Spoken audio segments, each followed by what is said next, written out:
this video, we're going to be talking about the Place Note tool.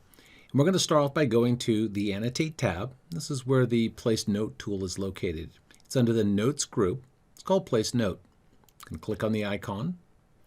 On the Tool Settings window, you can see it says Place Note, and there's two options at the top. There's Place Note, which is what we're going to focus on, and there's also Place Callout. So the Place Note is where we're going to start. This is a hybrid element. It is part dimension and it's part text.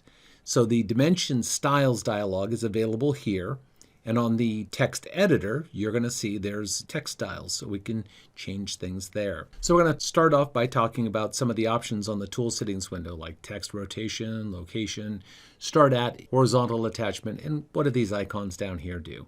So I'm going to go ahead and put in some text. I'm going to go ahead and type in wire mesh, and we're just going to copy that. So we want to place it again, so I don't have to type it in over again. And we're going to go ahead and see, what does text rotation do? So we have three choices here. We have horizontal, which is the most commonly used one, and then we have vertical and inline. So what does horizontal do? So I'm going to go ahead and just place a note here, just placing it by doing a data, and you're going to see that the text comes in horizontal. So I'll do a reset, right click. We're going to change this to vertical, and we'll place in another note, and you're going to see that the text comes in vertical. Pretty straightforward. I'm going to hit reset, change this to inline, place another note, and you can see the text is coming in inline. So you've got some choices there. So we're going to set this back to horizontal. The next thing we're going to look at is location. We have two choices. We have automatic and we have manual. Automatic is the most commonly used one, and we're going to start off by looking at that. So what automatic does is when I place my note, I do a data, and I'm placing it at the terminator first. The second data will place and finish the note. So I do a second left click or data, the note is placed. That is location automatic. If I change this to manual, I place the same note, one data, terminator, second data, I'm not done yet. At this point, I can continue to put in more, in this case, vertices, in my leader line. So I can continue to place them in. Now when I'm done and I want to place the text, well, it used to be that data placed the text. Now what do? We press reset. But first you move your cursor in the direction you want the text to go. So if I want the text on the right here, I move my cursor in this direction. I hit reset, right button, that will place the text. Now this makes most sense when you're using curve option for your leader type, and we'll look at that a little bit later. So I'm going to go ahead and do a couple of undos. We're going to set this back to automatic. The next option is start at, and we have two choices, terminator or text. This means the first data point you do is the arrowhead or terminator in our case. We place the first point, which is the data, then we do a second point. So first point is the arrowhead or terminator. We change this to text. We now see we're dragging the text around. We place the text first. We do a data, and then secondly, we place the terminator. So I do a second data, and I can continue to place my notes again. So I'm going to hit reset. I'm going to do a couple of undos, set this back to terminator. The final option down here is horizontal attachment, and we've got three choices. We have auto, we have left and right. I'm going to start off with auto, and I'm going to go ahead and paste in what I copied, my wire mesh, the text. I'm going to place in a note. If I move my cursor down and to the right, you're going to see that the leader line, which is the horizontal line, is to the left of the text. If I move my cursor to the other side of the AccuDraw compass, you're going to notice that it flips. Now the leader line is on the right side of the text. That's horizontal attachment auto. So I'm going to hit reset. I'm going to change this to left. This will keep the leader line on the left side. So I start my point again. You'll see the leader line is to the left of the text. Even if I move it to the other side, it remains on the left-hand side. So that's what horizontal attachment gets me. So I'm going to hit reset. We're going to set that back to auto. The next thing we're going to look at is the icons along the bottom.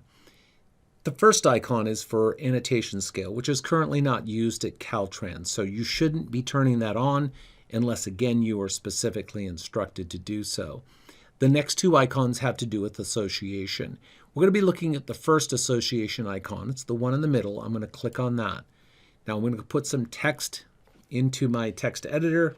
Remember, we copied that, so I'm going to paste it in with a Control V. Now the first association, what this does is it associates the leader line to the element. So that means if the element moves, the leader line and terminator will adjust.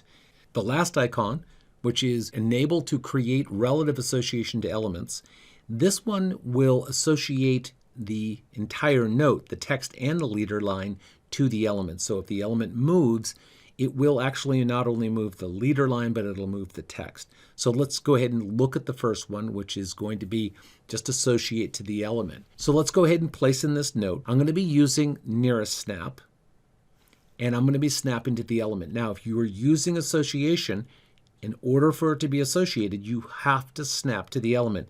Whether you're using key point or center, in this case nearest, you need to snap to the element. So I'm going to snap to that point. I'm going to place in my text. I'm going to turn on association relative, do the same thing using nearest snap. I'm going to place in another note. Now these two notes look identical, but they will behave differently when I move the line. So I'm going to go to my Move Element tool. I'm going to come up to Home.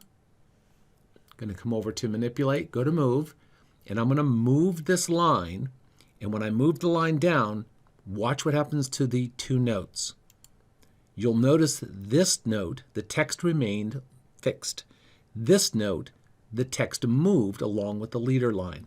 So if I move this again, move it back, you can see the behavior difference between those two. So you need to make a decision when placing the note which one you want to use. You can use both of them if you want to, or you can just use one. So we're going to go ahead and do some undos here. Now on the left side here, I'm going to zoom in a bit here, you're going to notice that there's two different terminator types. There's a tilde and there's the arrowhead. And the arrowhead happens to be a cell and the tilde happens to be a cell. So how did we go about accomplishing these? So I'm going to zoom out a little bit, and we're going to go back to our place note. So we go to Annotate, we go to Place Note, and I'm going to be demonstrating the Alt Data, which is holding the Alt key and doing a left click. This is a Smart Match function, and we're going to see how it matches. So I'm going to go to my Tool Settings window. We're going to go to the Dimension Styles dialog. We can click on this icon right here, and this will open up my Dimension Styles dialog. I mentioned that Place Note, most of it is controlled by the Dimension Styles. Under the Dimension Styles dialog, under the tab Text, on the right side, this is where most of the controls are. Not all, but most of them are located. Under Terminator, you can see we have choices. We can tell it we don't want to have any terminator at the end, which is an option. We'll demonstrate that in another file. We also could do an arrowhead, and at the very bottom, we also can do a cell. Now I'm going to go ahead and leave this set to arrowhead. If I come over to the Geometry tab, you can see there's an option here under Terminators, under Symbols, and in this file, in your seed file, the arrow is set to a cell, and the cell happens to be the AHT arrowhead. In this file, I set Note, and I choose Cell, and I chose the cell name tilde, T-I-L-D-E. That's a cell in the cell library. This is the terminator it's going to use. When you choose the tilde, in this case, the width and the height, this is the width and height setting for the arrowhead. So if I was to place in my note, and we're going to go ahead and move this over a bit, I'm going to go ahead and paste in my text, and I'm going to place in a note, and you're going to see that the arrowhead comes in. Perfectly normal, what most people do. So I'm going to go ahead and hit Reset. Now I'm going to use the Alt Data, and I'm going to be matching this note, which is using a different cell terminator. And I want you to see the change that happens. So I'm going to come back here to Text, and you're going to see Terminator change from arrowhead to cell. So I'm going to move my cursor over here. I'm going to be on the text. I'm going to hold down the Alt key, and I'm going to Data. And then you're going to notice Terminator changed. Now, if I go to Geometry, you're going to notice that the width is 0.35 and the height is 1. That's not what it was set to for arrowhead. So let's match the arrowhead. So I'm going to go to the mesh text here, I'm going to Alt Data. You're going to see that it changes to 0.844 for width, and height is 0.375. And if I go back to text, you're going to see it's back to Terminator. So what a lot of people do to shortcut this is they will place someplace outside their border a note that has these settings, or they'll go ahead and create a style that has those settings. This way they can quickly switch between them if they're using them on a regular basis. So what I'm going to do is I'm going to match the tilde one. So I'm going to do an Alt Data, and then I'm going to place in my note, and you can see I have a tilde as my Terminator. And again, I'm going to Alt Data on the arrowhead one, Alt Data, and I'm going to place that in, and you're going to see that I have a Terminator one. So that's a nice little shortcut to be able to do that. So now we're going to go look at the next file. So we're going to do an undo all, set everything back. I'm going to go to File Open. We're going to open up the next one, and this is where we're going to be seeing the Place Note tool with matching leaders. This is going to be similar to what we just did in the prior one, with a slight twist. So we have a couple of notes that we're interested in here. We have the fence, and we also have down here the edge of travel way, and we also have this note right here. Now, if we wanted to place a note like this, and this is a dimension, this was placed using the Place Note tool. It's not just text and a curve, and this isn't just lines and text. These are actually dimensions. So let's say I needed to place this note again, but up here. So if I go to my Place Note tool, I'm already in the Annotate tab, and I type in ES, and let's say I'm not paying attention to what my active settings are. So let's say I go ahead and place in my note, and what you're seeing is I'm getting an arrowhead and a leader line. So I'm going to hit Reset. I'm going to come down, and I'm going to Alt Data again. Now I'm going to place my note again, and this time you're going to see I get a curve. So if I wanted to come up here and I go, now it's time to maybe label this as a gate. So I'm going to go ahead and do an Alt Data there. In my text editor, I'm going to type in gate. I'm going to go ahead and just put a note right there. And you can see I've got a leader line and an arrowhead. So that's another quick way to match. And I wanted to show you that you can put in curves. Let's go ahead and do an Alt Data on that. How you set that to curve is Dimension Styles Dialog, Tab, Text. Under the Notes section, you're going to go to Leader Type, and you'll set that to curve. Again, if you wanted to, you can set up a custom dimension style. Again, it's advised that you do that in a DGNLIB file, which is something we'll talk about a little bit later. So we're going to close this out. I'm going to go ahead and do another undo all. Going to open up our next file. This is going to be placing multiple leader lines and multiple text lines. In this file, what we're going to talk about is placing in a note that looks similar to what you see over here. Now, this is not a note. This is text in a couple of lines. And this is a fairly common practice. People who aren't aware of the Place Note tool will be faced with placing in a note or a call out, and they'll just draw lines and place text. And none of it's intelligent. And the downside is if this cell moved, let's go to the Move Element tool. If I move that cell, the leader line doesn't know anything about that. They're not related to each other. I'm going to do an undo. So now we're going to go ahead and place this text in, and we're going to label the next two here. So we're going to go to our Element Selection tool, and the reason we're doing that is we want to copy this text because we're going to paste it into our text editor. So it's just a little shortcut. So I'm going to go ahead and double click on this with Element Selection. I have the text in my text editor. I'm going to copy it. Now I'm going to hit Reset. I'm going to go back to my Place Note tool, and there's a couple of things we need to change before we can do this. So on my Place Note tool settings window, I'm going to go to my Dimension Styles dialog. Under my Text tab, here on the right, coming down, we want to make sure that we have inline leaders checked. But down here at the bottom, this is how we tell MicroStation to relate the leader line to the text. And there's a nice little preview down at the bottom. And you can see there's 3 lines of text displayed, and you can see the leader line goes to the first line. And that's controlled by what you see right here. What we would like it to do is go to the middle.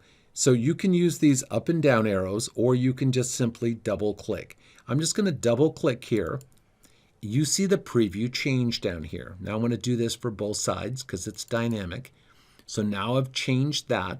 So now I'm going to go ahead and I'm going to close this out. I'm going to paste in the text that I copied. And now it's time to place in my note. Now we are going to associate this. Now I don't want to associate it to the element the way we did before. I just want to associate the leader line. Now we're going to be placing this in, and I want to have not just one leader line pointing to this. I want to have 2 leader lines, and that's what we're going to demonstrate. So I'm going to place the Terminator first. So I'm going to place it here at the edge of this cell. I'm going to do a data. And as I move my cursor out, well, now you notice that I have an arrowhead. We don't want that. So I'm going to hit reset. We're going to go back up to our Dimension Styles dialog box. And I forgot to change this to just no leader or no Terminator. So close that. Now we can come back in and we can start again. So now I have just a line pointing to it. Now what I want to do is put in 2 leader lines, one pointing to this first cell here and another one pointing to this cell. How do we do this? As I move my cursor down here, before I place the second data or place the text on my keyboard, I hold down the Control key and I left click. Continuing to hold down the Control key, I have the option of placing more leader lines. So I'm going to go here and place the leader line there, do a data. I can place as many as I want to, but I'm done. So I'm letting go of Control and then right clicking. So now I have a note that looks exactly like the other one. The difference is these are associated. They're intelligent. So what does that mean? So if I'm going to go ahead and unselect my other element there, clear my selection set. I'm now going to go to Move, and I'm bringing this up by holding and pressing the right button. I'm going to go to Move. If I move this text, you'll see that the leader lines will move with it. And if one of these cells are moved, you're going to see that the leader line will go with it. Again, that is not true of the manually created note on the left-hand side. So that's a way to have no Terminator and to place multiple leader lines. I'm going to go ahead and do an undo all. We're going to open up the next file in the folder. This one's going to be placing multiple lines of text above and below a leader line. So let's open the file up. Now what you see here is a typical call out here at Caltrans. This is text. Technically it's a text node. And these are just 2 individual lines. Again, there's no intelligence in this. Now, if I wanted to have that same note, but I wanted intelligence, there are a couple of steps that I can go through to do this. So I'm going to be using the Place Note tool, but before I do that, I'm going to go ahead and copy this text just like I did before. So I'm going to double click, I'm going to copy the text, okay, and unselect it. Now I'm going to go to my Place Note tool, and before I place the note, what I want to do is look at my Dimension Styles dialog box. And under the Text tab on the right, under Note, you're going to see again where we control the leader line in relationship to the text. At the bottom, this is what we're looking for. So I'm going to double click right here, and you can see a preview of what shows up there. I'm going to do that on the other side also. MicroStation can't place text above and below the line. It only places it above, but that does get us partway to where we want. So now that I have that set, I'm going to change my Terminator to nothing. In this case, I'm going to set the inline leader to 0.25, and this will make sense in a moment. So I'm going to go ahead and close that. I'm going to paste in what I copied. Now, I'm not going to paste in all 3 lines. I don't want all 3 lines. I just want the first 2 lines. So I'm going to go ahead and just cut those out. So now I have just 1 line of text, and again, I'm just replicating what we have there. So I'm going to go ahead and place this in. Again, I'm using association. So I'm going to place this in. I'm going to snap to the element that I want to be associated to. So it's that line there. Now as I place my text up, you can see the horizontal line that goes all the way across. Now you'll notice that my leader line is thicker, so I'm going to hit reset. I'm going to match this one, do an Alt Data. I'm going to replace my line in here, my text. Now you can see my leader line is thinner. I'm going to Alt Data on the text. Now I've matched the text weight, so I've got this set up. So now I'm going to place the text in. Now that I've got the note placed with the text above, I need to place the text in below. And I want it to be associated to the rest of this note. So what I'm going to do is use place text. It's a two-part thing. I'm going to paste in the note, and this is again the second line. And on the tool settings window, there again is an associate. So I'm going to associate this. Now you'll notice that it's not dragging the text around because it's asking me to define the anchor point. So I'm going to move my cursor to the end of this line, and I'm going to do a data, and then you'll see the text appear. So I'm going to zoom in a bit. Now we want this text to line up with the other text. So I'm going to move my cursor right to the upper corner, and you'll see the little yellow X, the AccuSnap, and I need to get the AccuDraw compass to appear at that point. So I'm going to do a Control Tentative.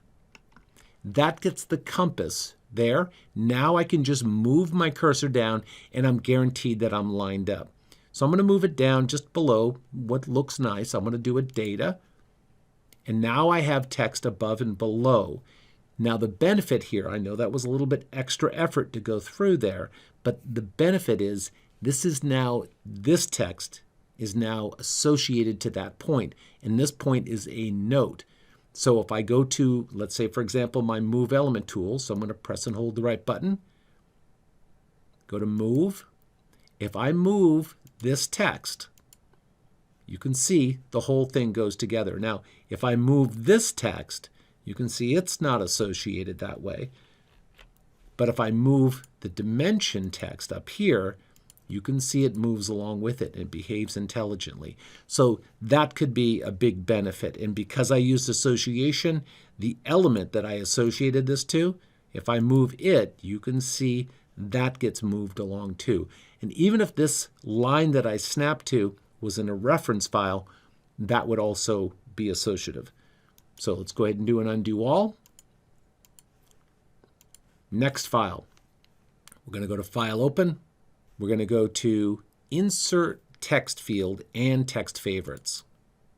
In this file, what we're going to do is we're going to be placing a note, just like we've been doing before, but we want to place a note, and we want the note, the text for the note, to calculate area. So let's go to our Place Note tool, and on our text editor, there's an area right here. It's called Insert Field. Now the two methods I'm going to show you, one I can do at any point in my file. The second one is going to be using something called Insert Favorite. So the first one is Insert Field. So if I click on this, a little dialog will appear. On here, I get field type. In this case, I want to do element properties. So I'm going to say OK. Now it wants me to pick the element that I want to get the properties for. So I'm going to pick this shape down here. Now this is a shape, a closed element. When I click on it, the fields editor appears, and I get properties, things like general, geometry, material extended, and so on. We're interested in geometry, and specifically in area. If I select that, to the right, I get area format. I can tell it the units that I want to use. My accuracy, I have it set to 0. Right down here, I get a preview of actually the value and what it's going to look like. So in this point, I'm going to click OK. Now I need to place this. Now I'm going to snap to this side of this element. Again, I could use nearest snap, but I'm just going to go key point. I'm going to place this note in. That note, the actual value, 4,333 square feet, is the square footage of that shape. If that shape changes, that number will update. So let's demonstrate that. I'm going to go to my Home tab. I'm going to go to Modify, and I'm going to modify the shape. Now, where I pick the shape will determine if it updates dynamically. So if I pick one of the sections along this section here, you can see the number automatically updated.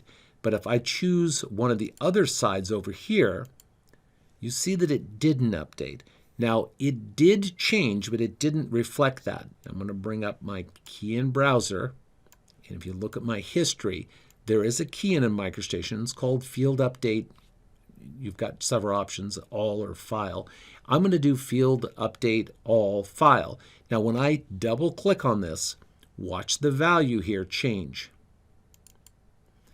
It updated the field. Now, there is a variable that can be set that would update automatically when you open a file. That's a variable that headquarters would have to set. So there is a key in here. So I'm going to go ahead and dock that back down. I wanted you to see that. Now, there's also a patterned area up here. And if I go to my element information and I pick this pattern and I go to properties, you're going to see that under geometry, this is a patterned area. It's technically an associative region. It actually has a perimeter and it has an area. So we want to place a note that reflects that. So I'm going to go ahead and unselect that. I'm going to go back to my Annotate tab. I'm going to go to Place Note, just as we did before. I'm going to do the same thing. I'm going to use the Insert field. I'm going to go to Properties. I'm going to pick the associative region.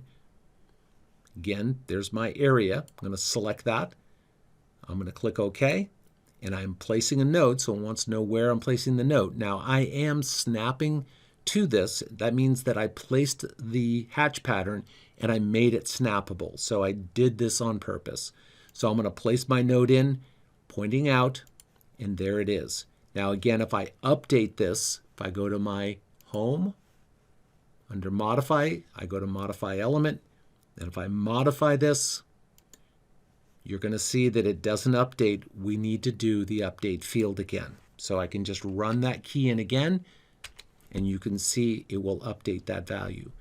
So this is a way for you to basically annotate an area, and this doesn't work for flooding, but it does work for any closed shape or pattern that was an associative region. So now I'm going to show you another way to do this using something called favorites. So I'm going to do an undo all. I'm going to go back to my Annotate tab. I'm going to go back to Place Note. Now on the text editor, to the left of the FX or Insert field is Insert Favorite. Now when I click on this, you're going to see that it's empty currently. Now I can define favorites in this file, which is perfectly fine, but the problem is that they will only exist in this file. If I open a different file, I won't have those favorites. So it's recommended that you create those favorites in what's called a DGNLIB file. Now, a DGNLIB file is just a normal file, and I'm going to create one right now. So I'm going to go to File, I'm going to go to New, and where I put this file, in Caltrans, we need to put it in a very specific spot. This is where MicroStation looks for DGNLIB files. So I'm going to go to this PC, I'm going to go to the D drive, I'm going to go to Users, and this is my user, so CT Connect Sam.Hendrick. This will be your S number or whatever you logged in as. This folder structure here is set up for MicroStation to search. There's DGNLIB, that's where you want to put it. When I create the file, the seed file I use down here, as long as it's a Caltrans seed file, you're going to be absolutely fine. Now, it could be a zone file or it could just be the V8E seed. As long as it's an English file, you're fine.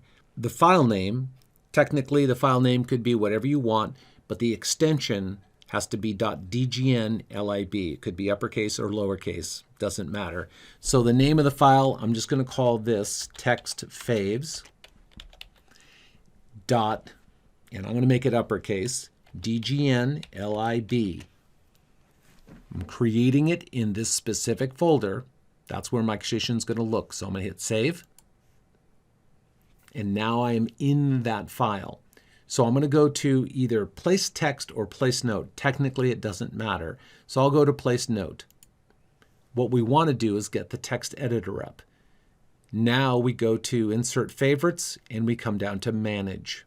So now we see the text favorite manager, and you can see you're in a DGNLIB right here. Okay, so I'm going to select that, and then I can create new categories, and then I can create new favorites. So I'm going to create a category here, and I'm going to call this Measure. Now I'm going to create a favorite under that category. This is going to be called Measure Area. On the right, this is where we would assign a text style. We can insert symbols, a font, a text height, and I'm going to turn off italicize. Now the text height here, you want to be careful because if this is 7, this is going to be standard for most drawings. When I choose the text favorite, it will change the text height to 7 if it's not already. So now what we want it to do is look for the geometry of a shape. So this is where we come down here to Field Type. And what is it we're looking for? We can do element properties, which is what we want to do. We could also look for model names, sheet boundaries, item types. We're going to do element properties. The subfield we're looking for, and we can tell it whatever type of element we want to look for. In our case, it's going to be a shape. So we're going to scroll down till we get to shape. Now, what about shapes do we want to look for? In this case, under geometry, we're specifically interested in area. So we choose area. To the right, we get area format, general format.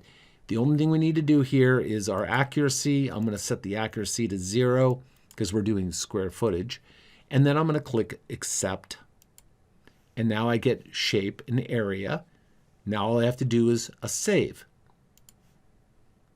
I close this dialog. Now in this file, because I created it here, you'll see it's listed there. But we want to see it in the other file. So what I'm going to need to do is I'm going to need to close the file because when I created this file, MicroStation, it doesn't read these things dynamically. So when I opened up MicroStation, this file didn't exist. So it hasn't read this DGNLIB yet. So what I will need to do is close. So I'm going to come up here, I'm going to click Close. I'm going to go back to the Insert Text Field and Text Favorite file, not the DGNLIB. I'm going to go to my Place Note tool. And if I go to Insert Favorites, you're going to see Measure Area listed there. So I'm going to select that. Now, on my Tool Settings window, I want to make sure that I'm using association. I don't need to do the relative association. I just need to do the association. I'm going to snap to this point on the shape. And as I move my cursor out, you're going to see the actual square footage of that element. And again, I can do the same thing because I did the hatch pattern with snap enabled. I can place a note and you're going to see that it will label that. So that's text favorites, and you want to create a DGNLIB file. So maybe at some point this will be something that is provided by headquarters. They could create specific text favorites that are already set up for you. So this way your annotation is more intelligent. And if I was to go to my Modify tool, go to Home, go to Modify, if I was to modify the shape, again, you'll see the updates here. If I update this, again, I would need to do the key in field. So if I come down to the key in browser, I run that field update all, you'll see that updates. Again, this would also work if the note was in my active file and the element that I'm associating to was in a reference file. That would also work. So hopefully you found this helpful. Thanks for watching.